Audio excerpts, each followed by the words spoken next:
kick it off. Gen V, superhero powers, this type of series. What was so interesting about it that you wanted to be a part?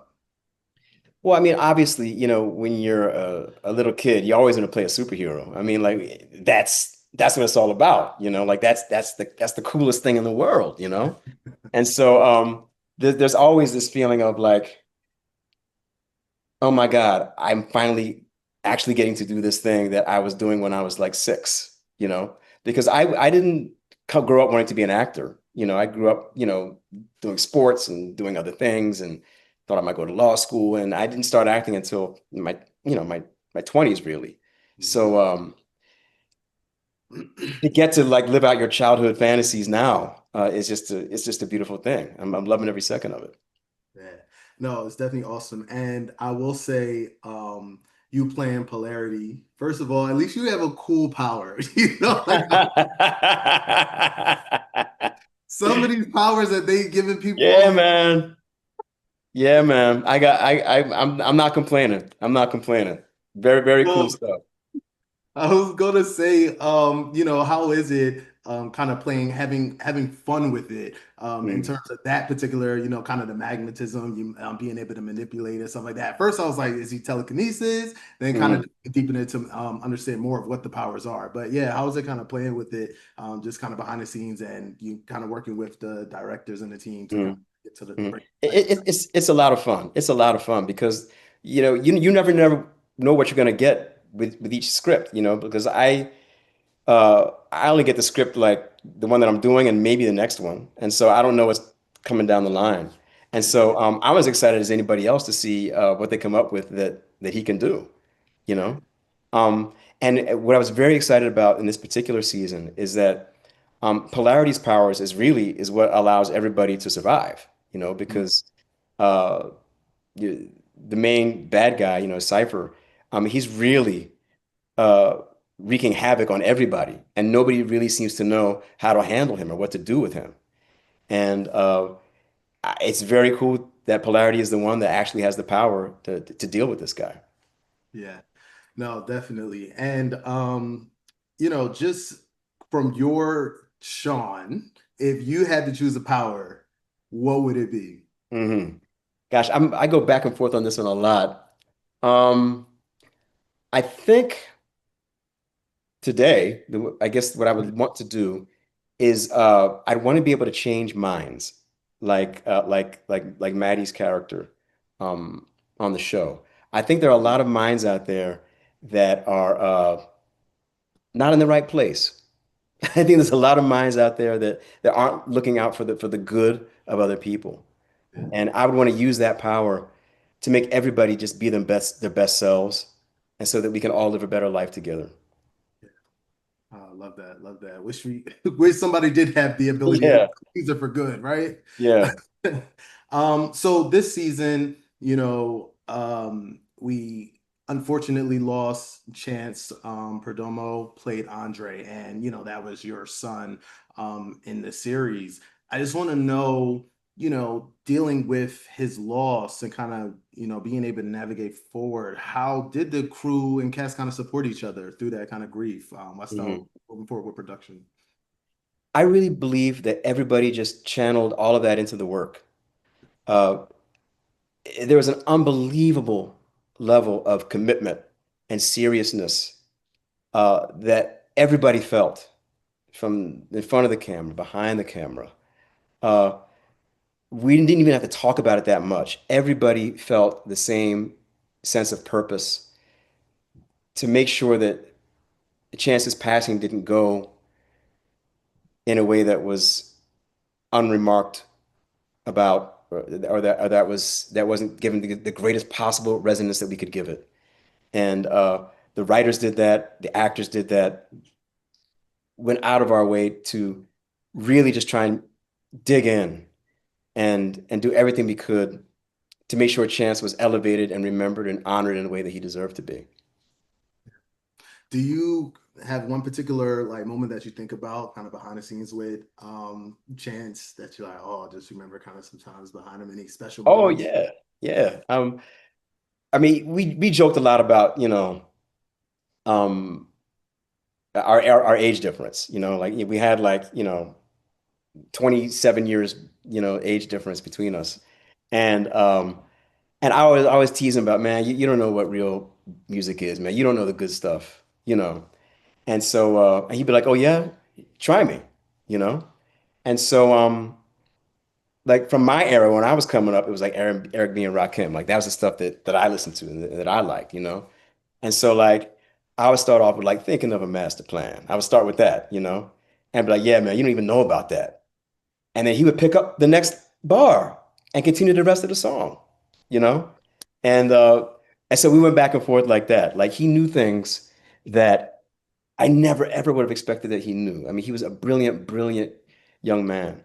And our little rap battles is something that I'll never forget because that's what I think of first when I think about Chance.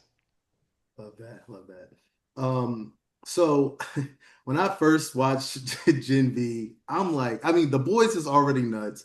Yeah. Gen V added to it season one, and I'm like, okay, we got it. But season two, it's like it just continues to get even more crazier. And I'm talking about special effects, the commentary, the things that they're doing. I'm not gonna say nothing about the man with his head coming out the other guy's butt. Yeah, What yeah, yeah. when you finally get to see when you see those things on screen, because it's different when I'm pretty sure special effects and all that type of stuff. What are you thinking? Like, what is this show?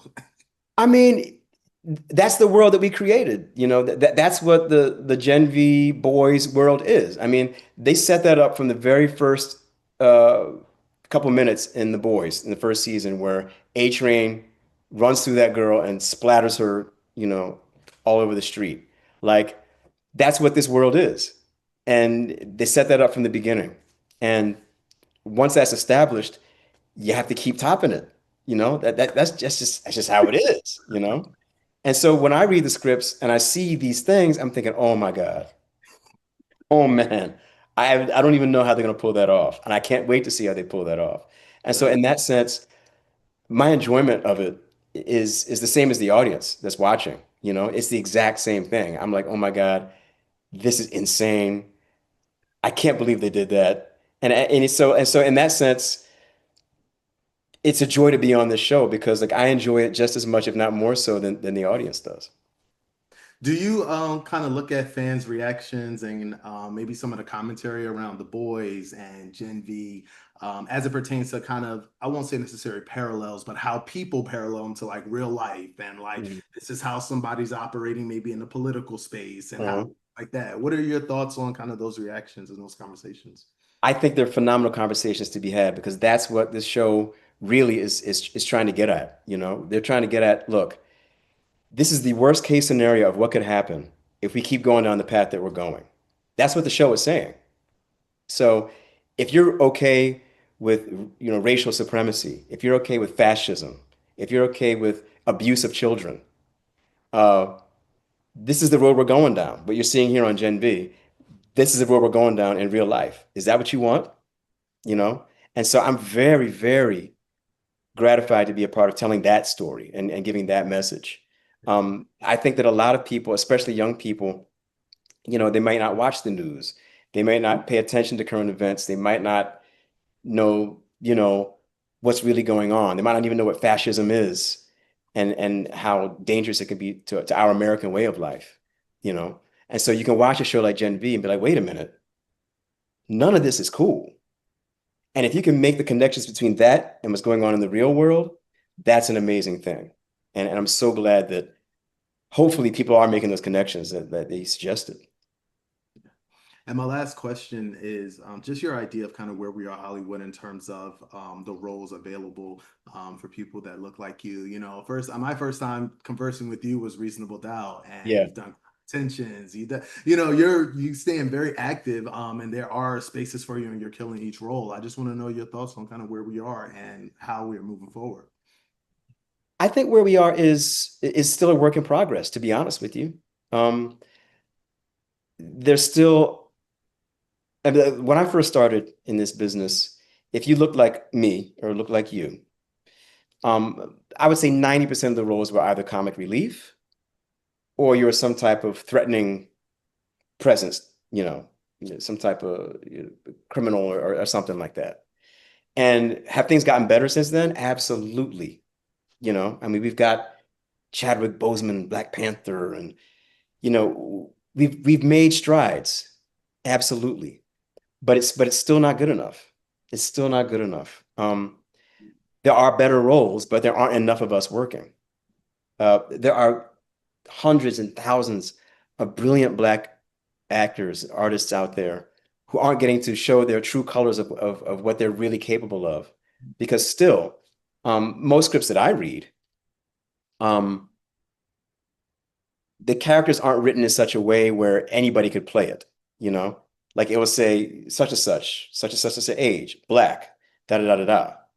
Like we need more scripts and more characters where they're not written with any particular race in mind. They're just people who they just are who they are. And then you see which actor fits that role the best. And a lot of the time, I think you will find it's going to be somebody that's outside of the norm. It's going to be somebody who's not, you know, a straight white man. It's going to be somebody who's different than that. And that's what the real world is. And we need to write more roles that aren't prescribed for certain groups of people, roles that anybody could play. And that's when we're really going to be start making progress, I think. I love that. Perfect. Well, thank you so much for the time, and I'm excited to finish the season. I Oh know man. it's You're gonna love it. Don't blink. Don't blink, brother. You're gonna like it. exactly